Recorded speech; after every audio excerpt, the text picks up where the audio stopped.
lo que redujo esa demanda en tiempos posteriores. Las intenciones, ya sean buenas o malas, no predestinan los resultados.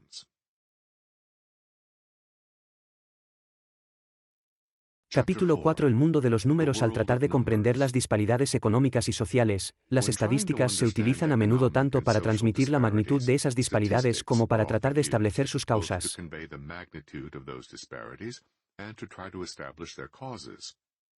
Para algunos, los números pueden transmitir una sensación de hechos objetivos y concretos. Pero incluso cuando los números son correctos, las palabras que describen lo que los números están midiendo pueden ser incorrectas o engañosas. Estos incluyen números básicos como ingresos, tasas de desempleo y tasas de arresto por violaciones de las leyes. Los números también pueden ser engañosos, no debido a defectos intrínsecos en los números en sí o en las palabras que los describen, sino debido a suposiciones implícitas sobre las normas con las que se comparan esos números. Aquí, la falacia aparentemente invencible de asumir una distribución uniforme o aleatoria de los resultados como algo que se puede esperar en ausencia de causas tan complicadas como los genes o la discriminación puede hacer que muchas estadísticas que muestran resultados muy dispares se consideren que indican algo fundamentalmente incorrecto en el mundo real en lugar de algo fundamentalmente incorrecto con los supuestos detrás de las normas con las que se comparan esos resultados.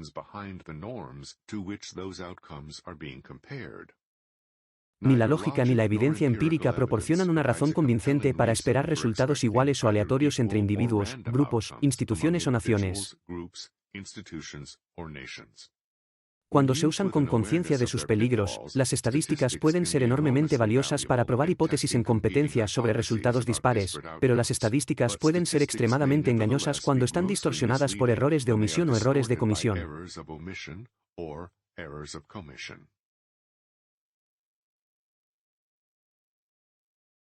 Errores de omisión. La mera omisión de un hecho crucial puede convertir estadísticas precisas en trampas que conducen a conclusiones que serían demostrablemente falsas si se conocieran todos los hechos.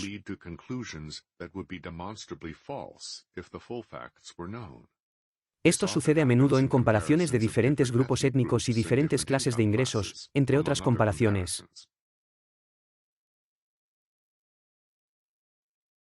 Disparidades grupales. Durante una larga y acalorada campaña en la política y en los medios de comunicación a principios del siglo XXI, que afirmaba que existía una discriminación desenfrenada contra los solicitantes negros de préstamos hipotecarios para viviendas, se citaron repetidamente datos de diversas fuentes que mostraban que los solicitantes negros de los tipos de hipotecas más deseables fueron rechazados sustancialmente con más frecuencia que los solicitantes blancos de esas mismas hipotecas.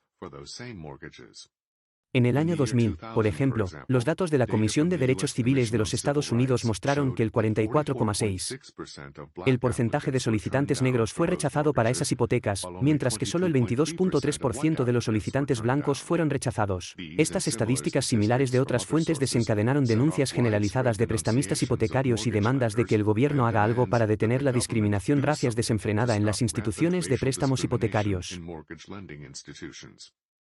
El mismo informe de la Comisión de Derechos Civiles de los Estados Unidos, que mostró que los negros fueron rechazados para las hipotecas convencionales al doble de la tasa de los blancos, contenía otras estadísticas que mostraban que los blancos fueron rechazados para esas mismas hipotecas a una tasa casi el doble que la de los estadounidenses de origen asiático y los nativos de Hawái. Mientras que la tasa de rechazo para los solicitantes blancos fue del 22,3%, la tasa de rechazo para los estadounidenses de origen asiático en los nativos de Hawái fue del 12,4%. Pero tales datos rara vez, si es que alguna vez, vieron la luz en la mayoría de los periódicos o en la mayoría de los programas de noticias de televisión para los cuales la diferencia entre blancos y negros fue suficiente para convencer a esos periodistas de que la discriminación racial era la razón. Esta conclusión se ajusta a las ideas preconcebidas existentes, aparentemente eliminando la necesidad de verificar si también se ajusta a los hechos. Esta omisión crucial permitió que la preconcepción prevaleciente dominara las discusiones en la política, en los medios de comunicación y en gran parte de la academia.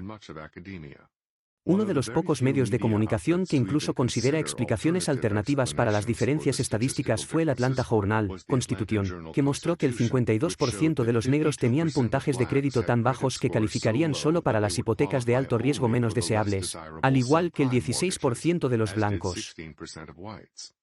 En consecuencia, el 49% de los negros en los datos citados por el Atlanta Journal-Constitution terminaron con hipotecas de alto riesgo, al igual que el 13% de los blancos y el 10% de los asiáticos. Pero tales estadísticas, tan dañinas para la idea preconcebida prevaleciente, que las diferencias intergrupales en los resultados mostraron discriminación racial en el sentido de discriminación también, o casi nunca se mencionaron en la mayoría de los medios de comunicación. Las estadísticas omitidas habrían socavado la idea preconcebida prevaleciente de que los prestamistas blancos discriminaban a los solicitantes negros. Sin embargo, esa idea preconcebida al menos parecía plausible, incluso si no se sostenía bajo un escrutinio más detenido. Pero la idea de que los prestamistas blancos también discriminarían a los solicitantes blancos y a favor de los solicitantes asiáticos carecía incluso de plausibilidad. Lo que era igualmente inverosímil era que los bancos de propiedad de negros discriminaran a los solicitantes negros. Pero, de hecho, los bancos de propiedad negra rechazaron a los solicitantes negros de préstamos hipotecarios para viviendas a una tasa más alta que los bancos de propiedad blanca. Estadísticas de ingresos de los hogares. Desafortunadamente, no es raro omitir estadísticas que son discordantes con las ideas preconcebidas prevalecientes. Esto se ha convertido en una práctica común en la política, en los medios de comunicación e incluso en gran parte de la academia. Tales errores de omisión no se limitan a los problemas de préstamos hipotecarios, sino que también son comunes en muchas discusiones sobre estadísticas de ingresos. Los datos de ingresos de los hogares, por ejemplo, a menudo se utilizan para indicar la magnitud de las disparidades económicas en la sociedad. Pero decir que el 20% superior de los hogares tiene X veces más ingresos que el 20% inferior de los hogares exagera la disparidad entre los seres humanos de carne y hueso, que puede ser bastante diferente de las disparidades entre los niveles de ingresos. Esto se debe a que, a pesar del mismo número de hogares en cada 20%, hay muchas más personas en el 20% superior de los hogares. Los datos del censo de 2002 mostraron que había 40 millones de personas en el 20% inferior de los hogares y 69 millones de personas en el 20% superior de los hogares. Tales hechos generalmente se omiten en las estadísticas sobre disparidades en los ingresos. Sin duda, las personas en el quintil superior promedian ingresos más altos que las personas en el quintil inferior, pero el hecho de que también hubiera 29 millones de personas más en este quintil superior exagera la disparidad de ingresos entre las personas. Los datos posteriores de 2015 de la Oficina de Estadísticas Laborales de los Estados Unidos indicaron que ahora había más de 36 millones de personas más en el quintil superior que en el quintil inferior. Además, el número de personas que obtenían ingresos era 4 veces mayor en el quintil superior que en el quintil inferior. Ese es otro de los errores de omisión cuando la verdad socavaría una idea preconcebida prevaleciente. No solo hay diferentes números de personas por hogar en diferentes niveles de ingresos, también hay diferentes números de personas por hogar de un grupo étnico a otro y diferentes números de personas por hogar de un periodo de tiempo a otro. Omitir esas diferencias al sacar conclusiones puede distorsionar el significado o las implicaciones de esas estadísticas.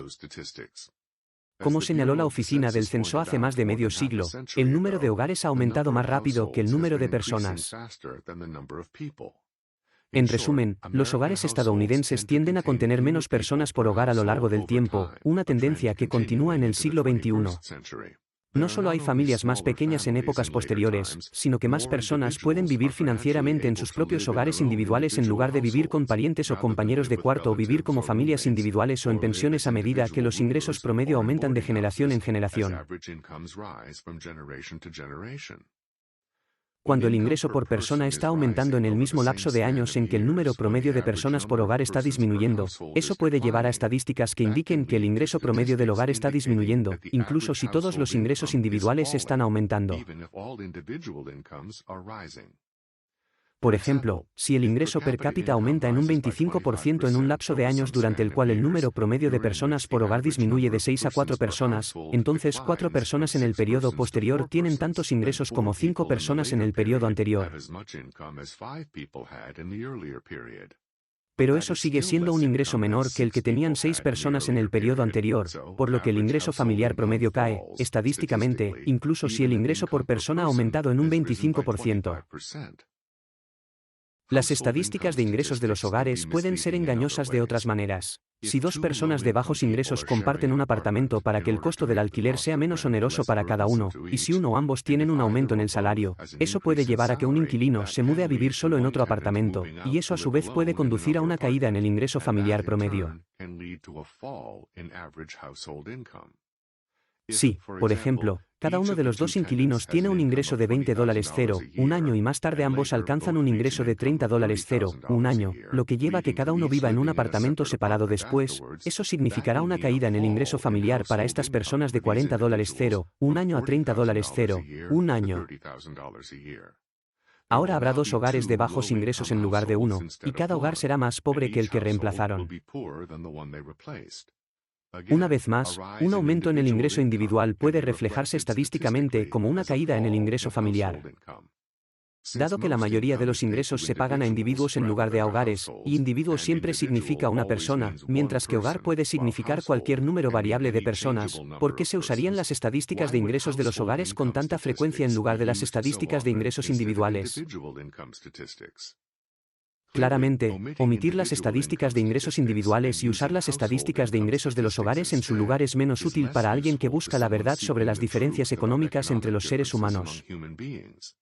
Pero las estadísticas de ingresos de los hogares pueden ser muy útiles para alguien que promueve cruzadas políticas o ideológicas basadas en estadísticas que exageran las disparidades de ingresos entre las personas.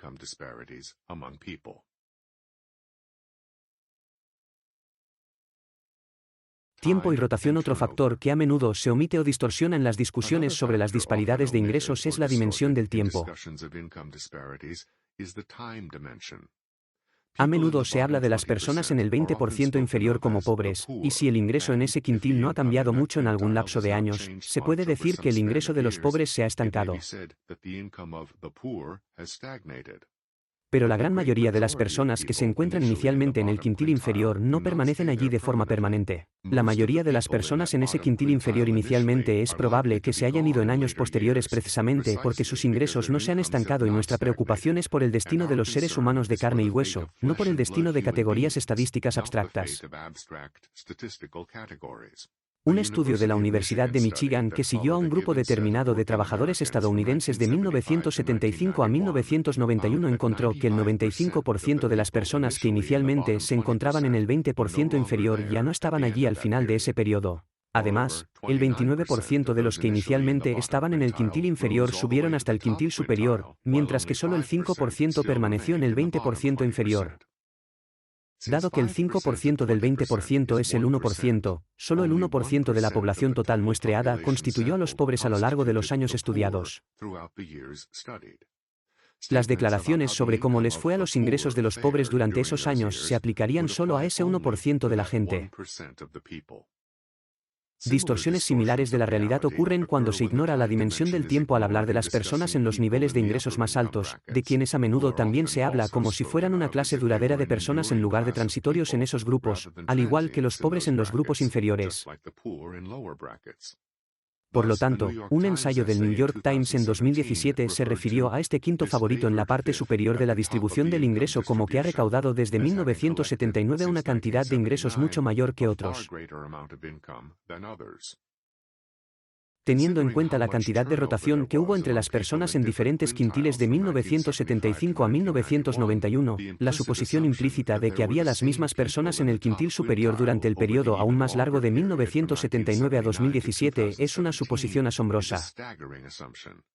Pero, por supuesto, se omitió la idea misma de rotación. Otro de los relativamente pocos estudios estadísticos que siguieron a un determinado grupo de estadounidenses en un lapso de años encontró una realidad muy diferente de lo que generalmente se retrata en los medios de comunicación, en la política o en el mundo académico. En algún momento entre los 25 y los 60 años, más de las 3/4 partes de la población se encontrarán en el 20% superior de la distribución del ingreso. Para la mayoría de los estadounidenses en otros quintiles, envidiar o resentir a los que están en el quintil superior significaría envidiarse o resentirse a sí mismos, como lo serán en años posteriores.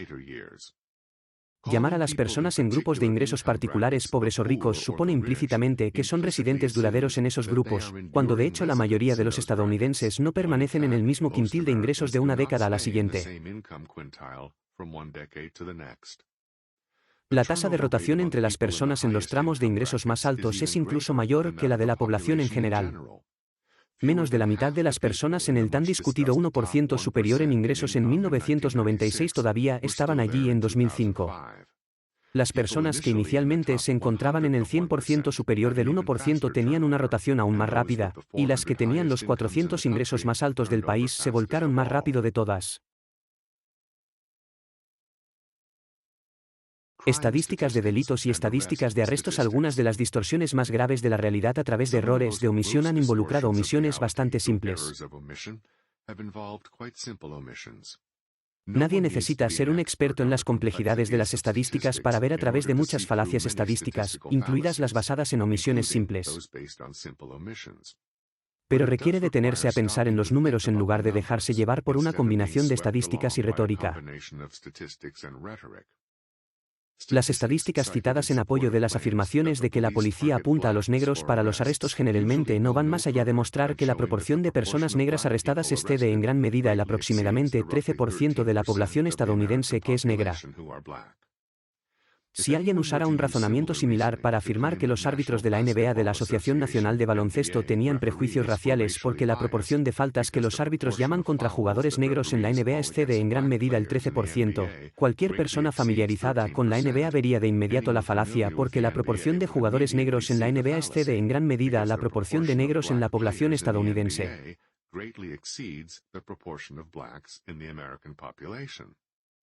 Además, dado que los negros están especialmente sobrerepresentados entre los jugadores estrella de la NBA, el tiempo de juego real de los jugadores negros en la cancha sería aún más desproporcionadamente mayor, y son los jugadores en la cancha los que son vistos por las aves más que los jugadores secundarios sentados en el banco. Lo que sería relevante para probar la hipótesis de que los negros son blanco desproporcionado de arrestos por parte de la policía o condenados y sentenciados desproporcionadamente por los tribunales serían datos objetivos sobre las proporciones de violaciones particulares de la ley cometidas por negros en comparación con las proporciones de negros arrestados, condenados y sentenciados por esas violaciones particulares. Tales datos objetivos no siempre son fáciles de obtener, ya que los datos que reflejan las acciones de la policía difícilmente se considerarían válidos como una prueba de si las acciones de la policía estaban justificadas.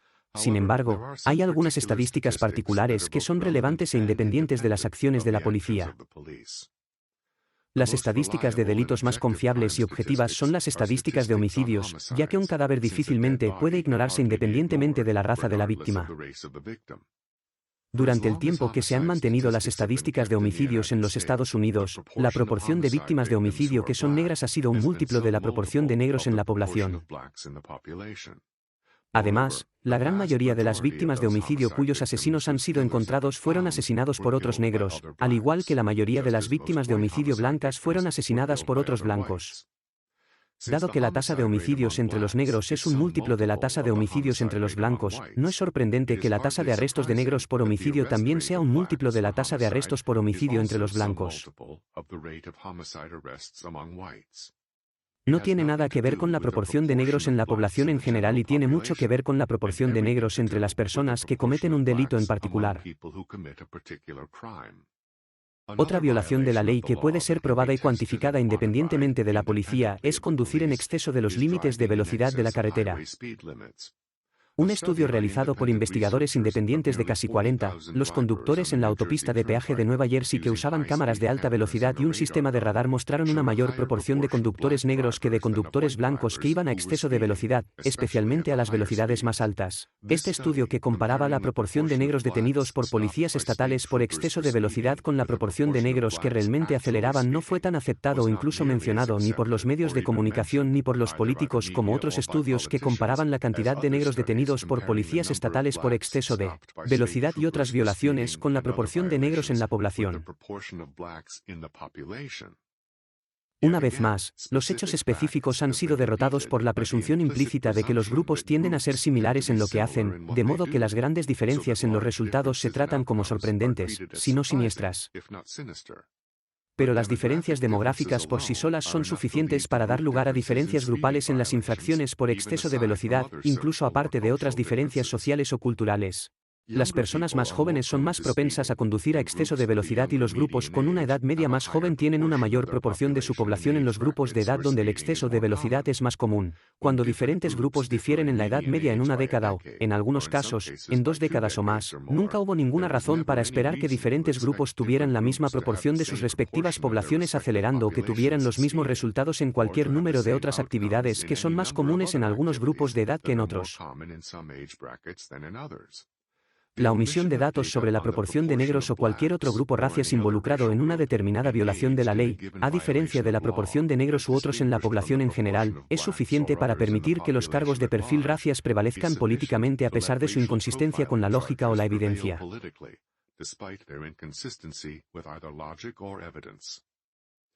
Algunos estadísticos profesionales se han negado a involucrarse en temas de perfil racias. Como explicó un profesor de criminología en Carolina del Norte, los buenos estadísticos levantaban las manos y decían, esta es una batalla que nunca ganarás. No quiero que me llamen racista. Entre otras consecuencias, muchos funcionarios encargados de hacer cumplir la ley también ven esto como una batalla políticamente imposible de ganar y simplemente retroceden de la aplicación vigorosa de la ley, cuyos resultados podrían arruinar sus carreras y sus vidas.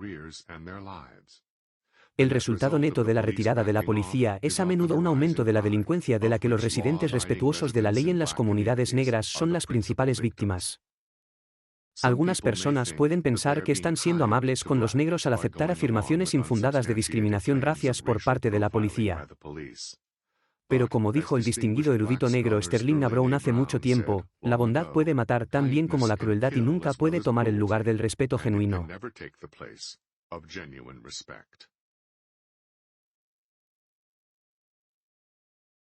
Errores de comisión. Los errores estadísticos de comisión incluyen agrupar datos sobre cosas que son fundamentalmente diferentes, como salarios y ganancias de capital, produciendo números que simplemente se denominan ingresos. Otros errores de comisión incluyen discutir los corchetes estadísticos como si representaran un conjunto dado de seres humanos de carne y hueso llamados ricos, pobres o el 1% superior, por ejemplo. Los errores de comisión también incluyen el uso de la investigación de encuestas para resolver problemas fácticos que las limitaciones inherentes de la investigación de encuestas la hacen incapaz de resolver.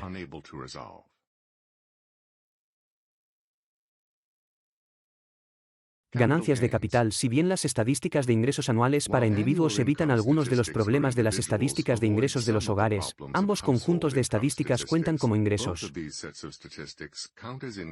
1. Los salarios anuales ganados en un año determinado, y 2. Los ingresos de las ganancias de capital acumuladas en un periodo de años anterior y luego se convirtieron en ingresos en efectivo durante un año determinado. Tratar los ingresos obtenidos por algunas personas durante varios años como los mismos que los ingresos obtenidos por otras personas en un solo año es como no distinguir las manzanas de las naranjas. Las ganancias de capital toman muchas formas a partir de muchos tipos diferentes de transacciones. Estas transacciones van desde ventas de acciones y bonos que pueden haber sido comprados años antes hasta ventas de una casa o negocio que ha aumentado de valor a lo largo de los años. Si se compró una granja por $100 y luego, 20 años después de que el agricultor haya construido graneros y cercas y haya realizado otras mejoras en la tierra y las estructuras en ella, la granja se vende por $300, esa venta resultará en un aumento neto de los ingresos del propietario en $200, en el año en particular en que se vende la granja. Estadísticamente, esos $200 que se ganaron durante un periodo de 20 años, se registrarán de la misma manera que un salario de $200 ganado por otra persona en solo un año. Mirando hacia atrás, ese agricultor en realidad ha ganado un promedio de $10 un año durante 20 años a medida que aumenta el valor de la granja a través de la inversión de tiempo, trabajo y dinero en la granja. De cara al futuro, el agricultor no puede esperar ganar otros $200 al año siguiente, como alguien con un salario anual de $200. Las ganancias de capital en general se registran en las estadísticas de ingresos como lo mismo que un salario anual, cuando claramente no lo son. Tampoco hay una fórmula fácil disponible para hacer que los salarios y las ganancias de capital sean comparables, porque las ganancias de capital de diferentes individuos se acumulan por diferentes números de años antes de convertirse en ingresos en efectivo en un año determinado. Si las ganancias de capital estuvieran igualmente presentes en todos los niveles de ingresos, digamos que el 10% de todos los ingresos fueran ganancias de capital, entonces las disparidades en las estadísticas de ingresos podrían no verse muy afectadas. Pero en realidad, los ingresos anuales bajos tienen muchas más probabilidades de ser salarios y los ingresos anuales muy altos tienen muchas más probabilidades de ser ganancias de capital. Mientras que las personas que ganan 20 millones de dólares al año probablemente lo obtengan de un salario, las personas que ganan 20 millones de dólares al año tienen más probabilidades de ganar esa suma de dinero de las ganancias de capital de un tipo u otro. Las tasas excepcionalmente altas de rotación de personas con niveles de ingresos muy altos reforzaron esta conclusión. Los datos del Servicio de Impuestos Internos muestran que la mitad de las personas que ganaron más de $1 millón al año en algún momento durante los años comprendidos entre 1999 y 2007 lo hicieron solo una vez en esos 9 años. Esto no implica que todos los demás en ese grupo ganaran $1 millón cada año.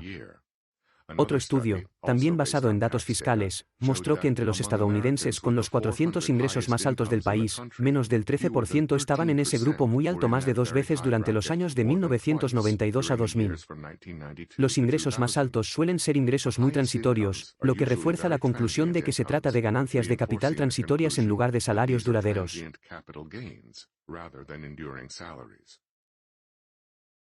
Todo esto distorsiona las implicaciones de las estadísticas de ingresos que tratan los salarios anuales y las ganancias de capital plurianuales como si fueran lo mismo.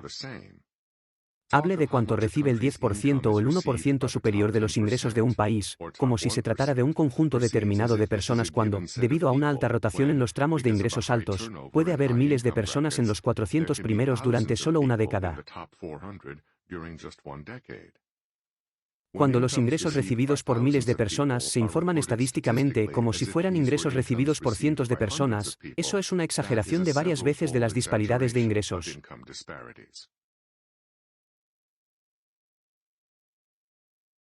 Barra lateral. Plusvalías y desigualdad. Un ejemplo hipotético puede ilustrar cómo las estadísticas de ingresos pueden exagerar la desigualdad cuando no hacen distinción entre las personas que reciben salarios anuales en un año determinado y dos personas que reciben ganancias de capital en ese mismo año, que representan los ingresos obtenidos en un periodo de años anterior. Si, por ejemplo, hay 10 personas en un grupo de ingresos altos, cada una de las cuales gana $500 al año, mientras que también hay 10 personas en un grupo de ingresos más bajos, cada una de las cuales gana $50 al año, podría parecer que hay una diferencia de 10-1 en los ingresos entre las personas en estos dos grupos. Pero si solo una de las 10 personas en el grupo más alto gana $500 todos los años en una década, mientras que las otras están allí solo por un año en esa década, el año en que sus ganancias de capital acumuladas se convierten en ingresos en efectivo, entonces, dada la tasa muy alta de rotación en los grupos de ingresos muy altos, la situación es muy diferente de lo que sería si hubiera las mismas 10 personas en el grupo más alto todos los años de la década. Si la mayoría de las personas en el grupo de ingresos más alto tienen un aumento de un año en los ingresos por ganancias de capital, después de lo cual regresan a un nivel de ingresos más bajo, que aún puede estar por encima del promedio nacional, digamos un ingreso individual de $100 un año, entonces en el transcurso de una década, la disparidad de ingresos entre las personas es sustancialmente menor que la disparidad de ingresos entre los grupos de ingresos. En este ejemplo hipotético, donde hay 9 personas inicialmente en el nivel de ingresos más alto que ganan $500 cada una en el primer año cubierto y $100 en cada uno de los 9 años posteriores de la década, eso suma un total de $1.4 millones cada una durante esa década, lo que a su vez suma $12.6 millones para las 9 personas en conjunto. El décimo miembro del grupo superior, que está en ese grupo todos los años de la década, recibiendo $500 un año en los 10 años, tiene un ingreso total de $5 millones. Para todas estas 10 personas en particular juntas, eso suma $17.6 millones recibidos colectivamente en una década por las 10 personas que inicialmente se encontraban en el grupo superior. Por su parte, entre las 10 personas del tramo de ingresos más bajos, que reciben $50 al año cada una inicialmente y a lo largo de la década, eso suma $500 cada una en una década para un ingreso total de $5 millones como grupo. con las 10 personas inicialmente en el grupo más alto ganando un total de $17.6 millones durante esa misma década y las 10 personas inicialmente en el grupo más bajo que ganan un total de $5 millones durante esa década, la disparidad en los ingresos entre las personas es de menos de 4-1, mientras que la disparidad en los ingresos entre los respectivos grupos de ingresos es de 10-1. Esto se debe a que 9 de las 10 personas en el grupo más alto son reemplazadas cada año por otra persona que tiene un aumento de un año en los ingresos por ganancias de capital para un ingreso de $500 cero, en este ejemplo. Contando a las 91 personas que se encuentran en el grupo de ingresos más alto en algún momento de la década, sus ingresos anuales promedios son menos de 3 veces los de las personas en el grupo más bajo. Aunque este ejercicio supone, en aras de la simplicidad, que las personas en el grupo de ingresos más bajos tienen ingresos constantes a lo largo de la década, los datos del mundo real muestran que los ingresos de las personas inicialmente en los grupos de ingresos más bajos generalmente aumentan con el tiempo más bruscamente que los ingresos de las personas inicialmente en los grupos más altos. Esto haría que la disparidad de ingresos entre las personas de estos dos grupos fuera incluso menor que en este ejemplo. Un ejemplo hipotético no puede pretender ser una réplica exacta del mundo real.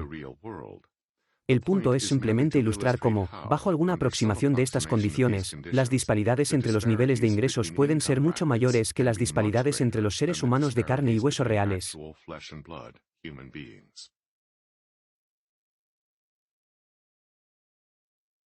Disparidades raciales y étnicas. Al tratar de determinar las razones de las disparidades económicas y sociales entre negros y blancos, algunos observadores atribuyen estas diferencias principalmente a las políticas y prácticas de personas fuera de la comunidad negra, mientras que otros observadores atribuyen estas mismas diferencias a las diferencias internas en el comportamiento entre los estadounidenses negros y blancos.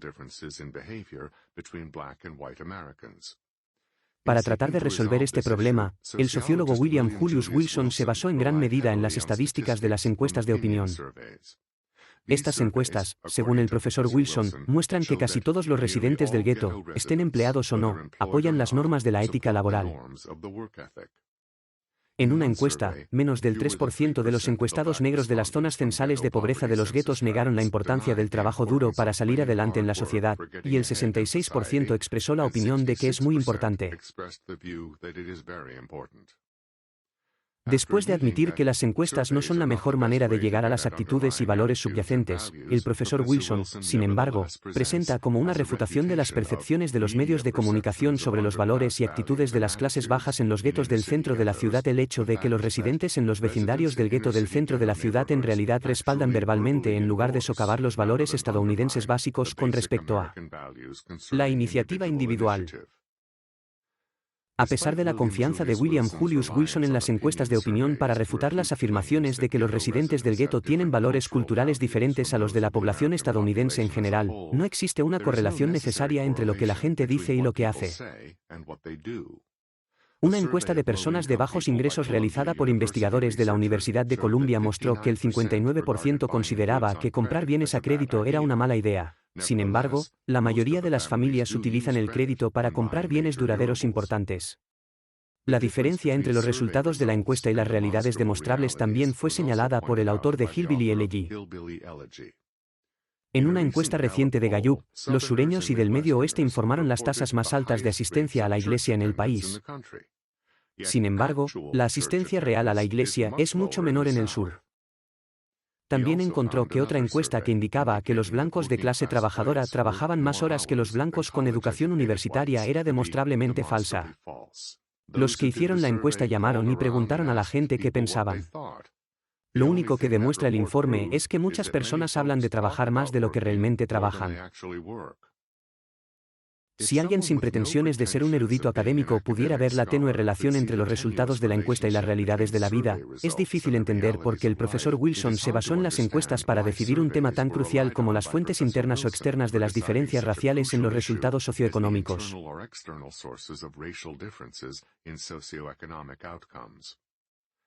Los economistas tienden a confiar en las preferencias reveladas en lugar de las declaraciones verbales. Es decir, lo que hacen las personas revela cuáles son sus valores mejor que lo que dicen. Incluso cuando las personas dan respuestas honestas que expresan lo que creen sinceramente, la concepción del trabajo duro de algunas personas, por ejemplo, no tiene por qué coincidir con la concepción de otras personas, incluso cuando ambas usan las mismas palabras. Cuando los estudiantes negros en las adineradas Shaker Heights pasaban menos tiempo en sus tareas escolares que sus compañeros de clase blancos y pasaban más tiempo viendo la televisión, esa era su preferencia revelada. Tampoco los estadounidenses blancos y negros son los únicos grupos con diferentes preferencias reveladas. En Australia, por ejemplo, los estudiantes chinos han dedicado más del doble de tiempo a sus tareas que los estudiantes blancos.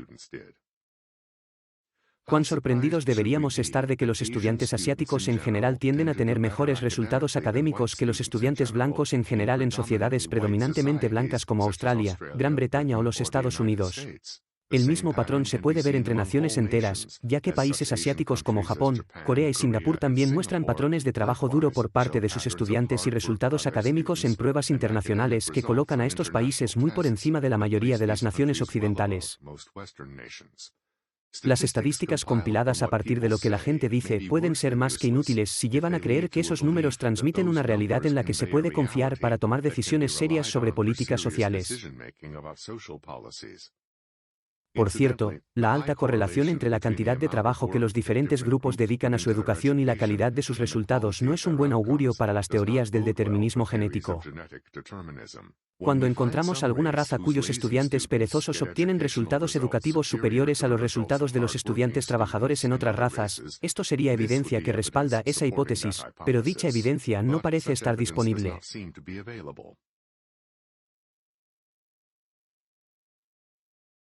Salarios mínimos y desempleo. Una de las áreas importantes en las que la investigación de encuestas ha hecho un gran daño ha sido al tratar de resolver las diferencias de opinión sobre el efecto de las leyes de salario mínimo en el desempleo.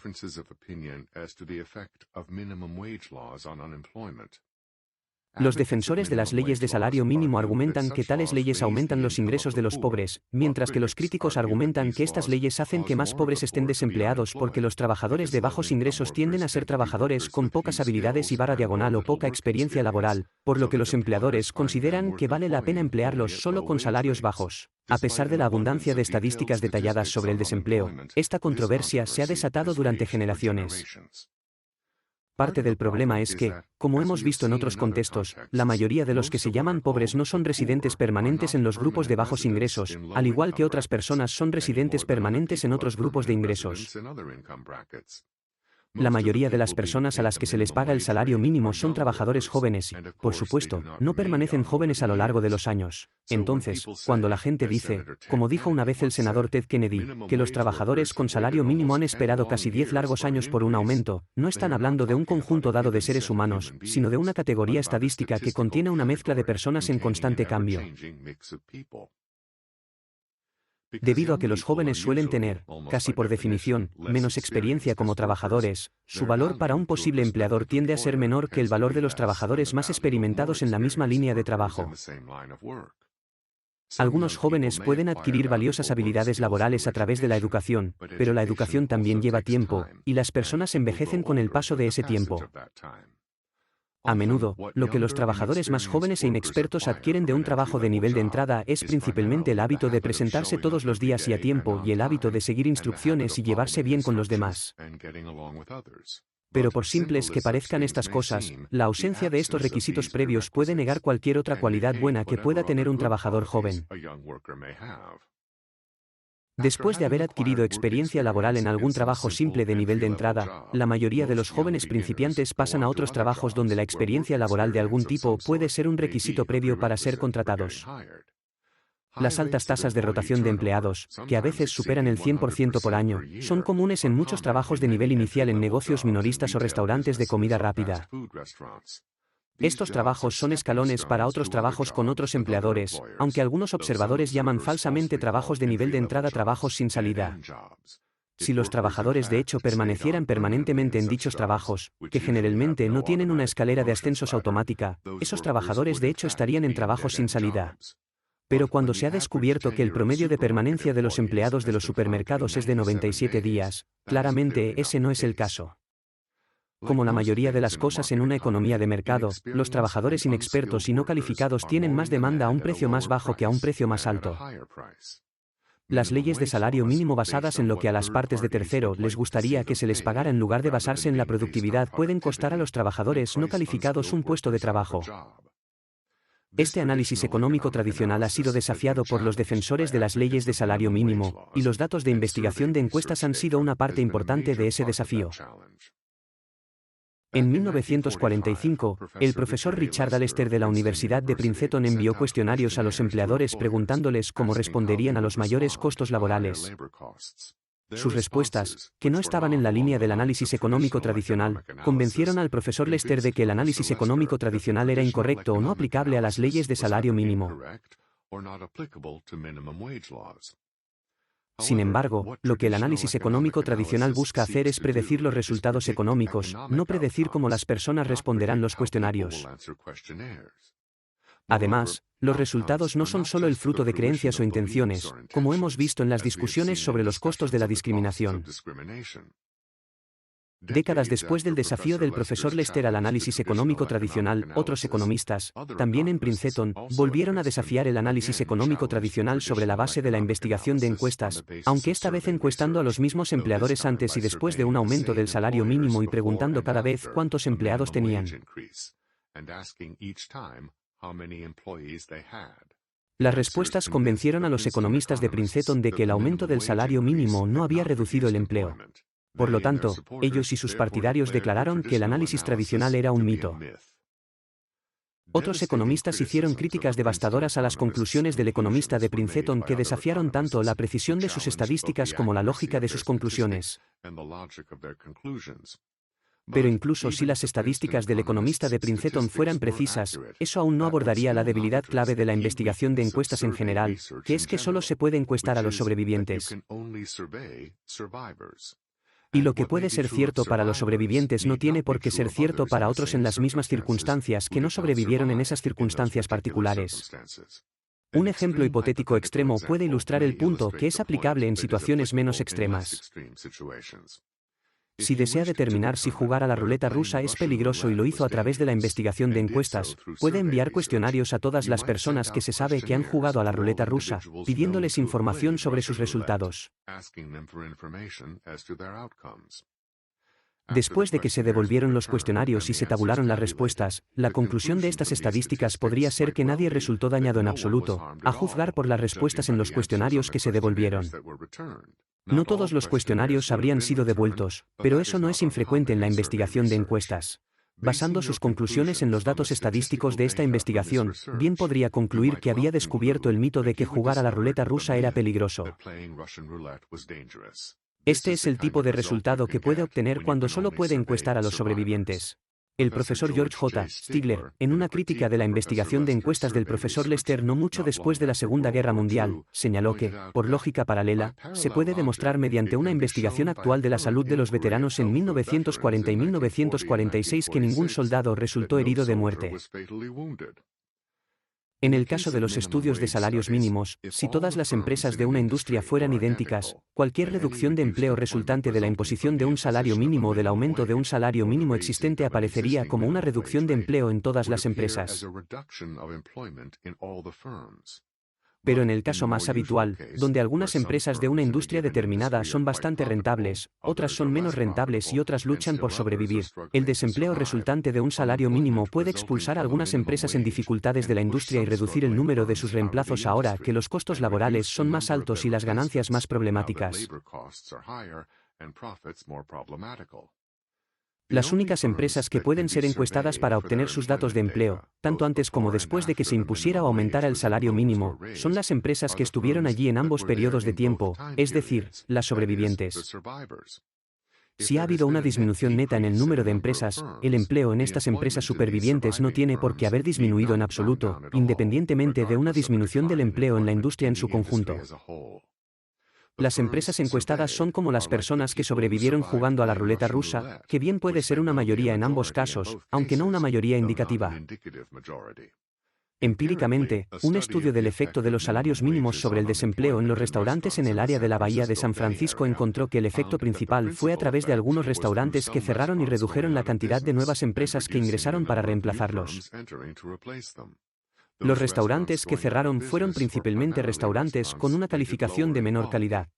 El empleo en restaurantes de 5 estrellas no se vio afectado. También en Seattle, la respuesta a un aumento más alto del salario mínimo local fue que varios restaurantes simplemente cerraron.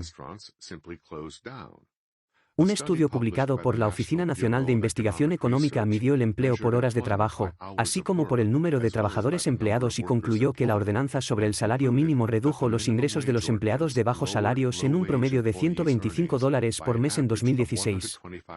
Por lo tanto, un aumento teórico en los ingresos de un salario mínimo más alto se convirtió, en el mundo real, en una disminución significativa de los ingresos.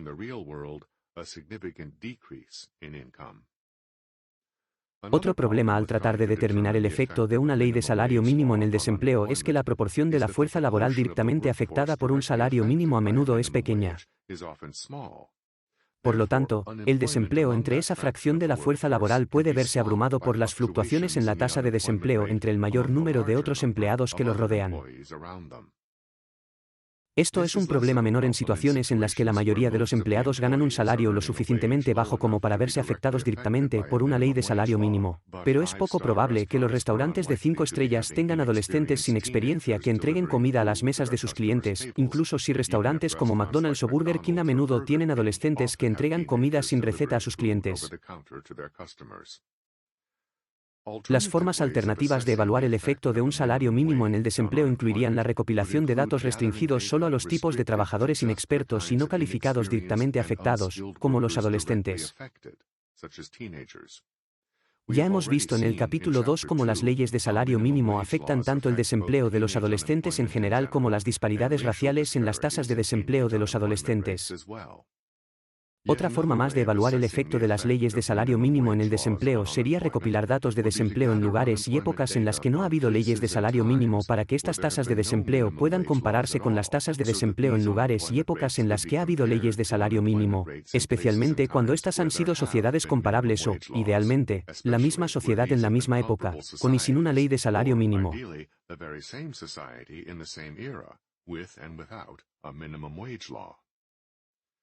Al enfocarse en los adolescentes en general o en los adolescentes negros en particular, es posible ver los efectos de las leyes de salario mínimo de manera más clara y precisa, ya que se trata de trabajadores sobre los que tales leyes tienen su mayor impacto, porque se trata de una población que carece de educación, habilidades laborales y experiencia, y por lo tanto gana salarios especialmente bajos. Además, existen extensas estadísticas sobre lo que le sucedió a estas poblaciones en los mercados laborales desde fines de la década de 1940 hasta el presente. Lo más sorprendente de las estadísticas sobre las tasas de desempleo de los adolescentes estadounidenses a fines de la década de 1940 es que, en primer lugar, estas tasas de desempleo eran solo una fracción de los niveles de desempleo a los que nos hemos acostumbrado a ver en décadas posteriores, y en segundo lugar, había poca o ninguna diferencia entre las tasas de desempleo de los adolescentes blancos y negros de entonces. A nivel internacional, las tasas de desempleo han sido notablemente más bajas en momentos y lugares donde ni los gobiernos ni los sindicatos establecen la mayoría de las tasas salariales. La mayoría de las naciones modernas tienen leyes de salario mínimo, pero las pocas que no lo han hecho han tendido a tener tasas de desempleo sorprendentemente más bajas. Estos incluirían Suiza y Singapur y Hong Kong bajo el dominio británico antes del regreso de Hong Kong a China en 1997. Tampoco existía una ley federal de salario mínimo en los Estados Unidos antes de la ley Davis-Bacon de 1931, que afectó las tasas salariales en la industria de la construcción. En cuanto a los datos concretos sobre las tasas de desempleo en estos lugares y momentos, la revista The Economist informó en 2003 que el desempleo en Suiza se acercó a un máximo de 5 años del 3,9% en febrero. Pero esta tasa de desempleo alta para Suiza volvió a un 3,1 más normal para Suiza. Porcentaje en años posteriores. En 2013, la tasa de desempleo de Singapur era de 2,1%. En 1991, cuando Hong Kong todavía era una colonia británica, tampoco tenía una ley de salario mínimo y su tasa de desempleo era inferior al 2%. En los Estados Unidos, la última administración sin ley federal de salario mínimo en ningún momento fue la administración Coolidge en la década de 1920. Durante los últimos 4 años del presidente Coolidge en el cargo, la tasa de desempleo anual osciló entre un máximo de 4,2% a un mínimo de 1,8%. Sin embargo, las discusiones sobre las leyes de salario mínimo, incluso por parte de académicos, a menudo se basan en las intenciones y los supuestos efectos de estas leyes en lugar de basarse en evidencia empírica sobre sus consecuencias reales.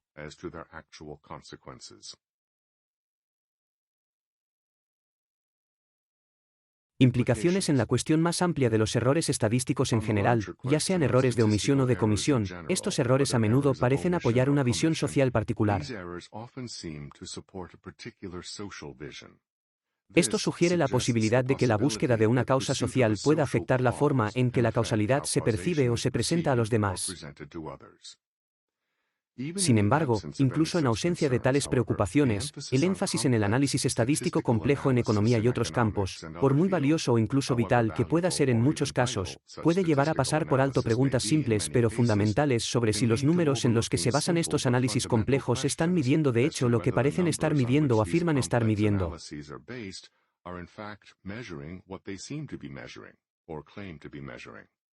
Las estadísticas de ingresos que agrupan los salarios anuales y las ganancias de capital plurianuales son solo uno de los muchos conjuntos de estadísticas que podrían someterse a un escrutinio mucho más detenido a este nivel fundamental, especialmente si las leyes y políticas que afectan a millones de seres humanos se basan en conclusiones estadísticas. En términos más generales, la validez de los números en general a menudo depende de la confiabilidad de las palabras que describen lo que esos números están midiendo. Las estadísticas sobre las tasas impositivas, por ejemplo, pueden ser muy engañosas cuando los cambios en las tasas impositivas se describen en términos tales como un aumento de $300.000 millones en impuestos o una disminución de $300.000 millones en impuestos. Todo lo que el gobierno puede hacer en realidad es cambiar la tasa impositiva. La cantidad de ingresos fiscales que producirá depende de cómo reaccione la gente. Ha habido ocasiones en que las tasas impositivas más altas han producido ingresos fiscales más bajos y otras veces en que las tasas impositivas más bajas han producido ingresos fiscales más altos. En la década de 1920, por ejemplo, la tasa impositiva sobre los ingresos más altos se redujo del 73% al 24%, y los ingresos por impuestos sobre la renta aumentaron sustancialmente, especialmente los ingresos fiscales recibidos de personas en los tramos de ingresos más altos. Bajo la tasa impositiva más antigua y más alta, grandes sumas de dinero de inversionistas adinerados estaban protegidas en valores exentos de impuestos, como bonos municipales, una cantidad estimada en 3 veces el tamaño del presupuesto federal anual y más de la mitad de la deuda nacional. Los valores exentos de impuestos tienden a no recibir una tasa de rendimiento de las inversiones tan alta como otros valores cuyas ganancias están sujetas a impuestos. Lo que esto significaba era que las tasas impositivas suficientemente más bajas hacían rentable para los inversores adinerados sacar su dinero de los refugios fiscales e invertirlo en la economía de mercado, donde había una tasa de ganancias más alta, dejándolos en una mejor posición en el saldo neto incluso después de pagar impuestos sobre la renta que habían evitado antes. En términos de palabras en papel, la tasa impositiva oficial se redujo del 73% al 24% en la década de 1920, pero en términos de eventos en el mundo real, la tasa impositiva realmente pagada por sumas asombrosas de dinero previamente ocultas en refugios fiscales aumentó del 0% al 24%. Esto produjo enormes aumentos en los ingresos fiscales recibidos de personas de altos ingresos, tanto absolutos como en porcentaje de todos los impuestos sobre la renta recaudados. Esto se debe a que el 24% de algo es más grande que el 73% de nada. Los recortes de tasas impositivas en algunas administraciones posteriores también condujeron a aumentos en los ingresos fiscales. Por ejemplo, una noticia de primera plana en el New York Times del 9 de julio de 2006 dijo que un aumento inesperadamente pronunciado en los ingresos fiscales de las corporaciones y los ricos está reduciendo el déficit presupuestario proyectado para este año. Por inesperado que haya sido para el New York Times este aumento en los ingresos fiscales después de que se recortaron las tasas impositivas, otros que habían estado siguiendo la historia económica sabrían que esto había sucedido antes bajo administraciones de ambos partidos políticos. Pero ninguno de estos hechos ha hecho la más mínima diferencia para aquellos que continúan llamando a las reducciones de las tasas de impuestos, recortes de impuestos para los ricos, incluso cuando las personas de altos ingresos terminan pagando más ingresos fiscales que antes. La posibilidad misma de que las tasas impositivas y los ingresos fiscales puedan moverse en direcciones opuestas rara vez se ha mencionado en los medios de comunicación. Un error de omisión crucial. De manera similar, las personas que discuten el aumento del salario mínimo exigido por el gobierno hablan como si esto significara automáticamente que los ingresos de los trabajadores peor pagados aumenten de $10 por hora a $15 por hora, por ejemplo. En realidad, para millones de trabajadores jóvenes inexpertos y no calificados, puede significar que los salarios que reciben de hecho caen de $10 la hora a cero cuando no pueden encontrar trabajo. Sin embargo, incluso aquellos que tienen y mantienen sus trabajos pueden terminar con ingresos más bajos como resultado de tener menos horas de trabajo disponibles a raíz de un aumento del salario mínimo, como lo demostró una Oficina Nacional de Estudios de Investigación Económica que sucedió en Seattle en 2016, por ejemplo. Las estadísticas importan mucho, pero también lo hacen las palabras utilizadas para describir esas estadísticas. A menos que estemos preparados para detenernos y pensar más allá de las palabras a las realidades, es muy probable que seamos manipulados y atacados por una embriagadora mezcla de números y retórica.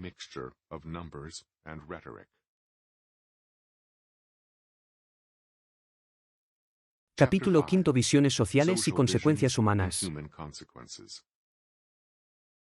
Muchas personas pueden esperar que las discusiones sobre las disparidades económicas y sociales terminen con soluciones, generalmente algo que el gobierno puede crear, institucionalizar, capacitar y pagar con el dinero de los contribuyentes.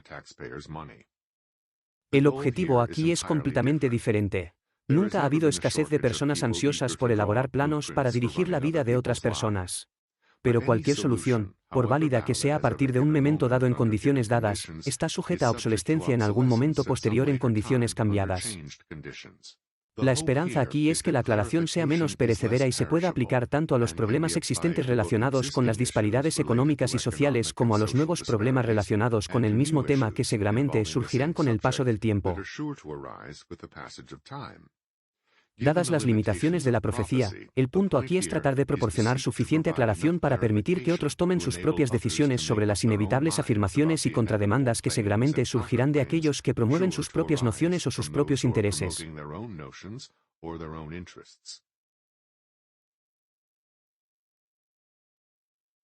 La falacia invencible en el corazón de muchas discusiones sobre las disparidades entre individuos, grupos y naciones es la falacia aparentemente invencible de que los resultados en los esfuerzos humanos serían iguales, o al menos comparables o aleatorios si no hubiera intervenciones sesgadas por un lado ni deficiencias genéticas por el otro.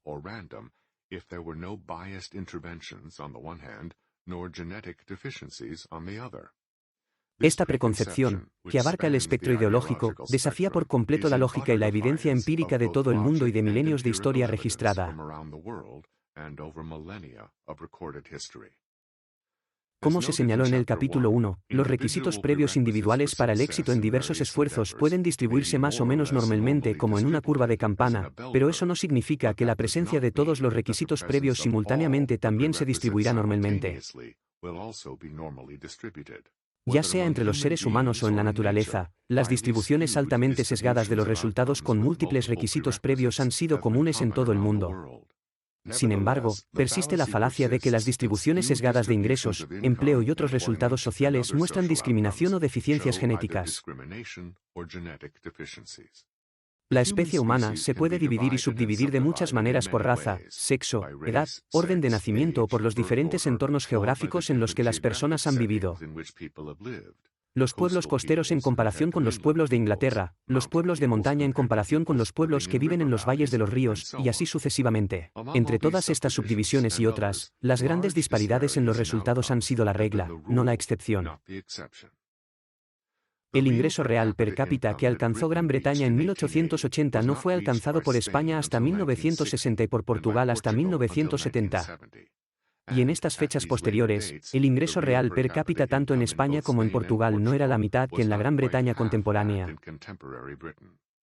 Las tasas de homicidio en Europa del Este han sido, durante siglos, un múltiplo de las tasas de homicidio en Europa Occidental, y las tasas de homicidio en diferentes regiones de los Estados Unidos también han diferido en algún múltiplo.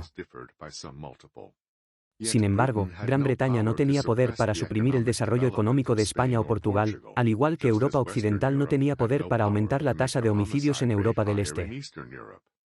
Las disparidades no implican discriminación, ni la discriminación se excluye automáticamente. Es una de las muchas posibilidades, cada una de las cuales tiene que establecer sus afirmaciones con pruebas en lugar de ser una presunción automática. Como ya se señaló, incluso fenómenos naturales como terremotos, rayos y tornados también muestran distribuciones muy sesgadas en todo el mundo, así como dentro del mismo país. Las tormentas eléctricas son 20 veces más frecuentes en el sur de Florida que en la costa de California, por ejemplo. Más de la mitad de los géiseres del mundo se encuentran en el Parque Nacional de Yellowstone. Asia tiene más de 70 picos montañosos de más de 20 pies y África no tiene ninguno. La letanía de resultados altamente sesgados, tanto entre los humanos como en la naturaleza, es casi ilimitada. Sin embargo, persiste una suposición implícita de que existirían resultados iguales o al menos comparables entre diferentes grupos de personas, excepto por intervenciones adversas contra algunas o deficiencias genéticas, entre otras. No se trata solo de cuestiones teóricas. Las ramificaciones afectan las leyes y las políticas. La Corte Suprema de los Estados Unidos ha consagrado la falacia prevaleciente en la forma de su estándar de impacto dispar para presumir discriminación.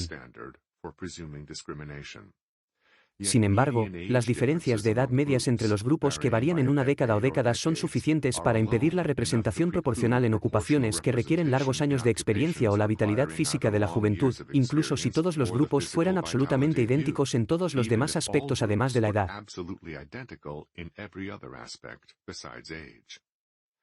Las disparidades de edad existen entre las naciones como entre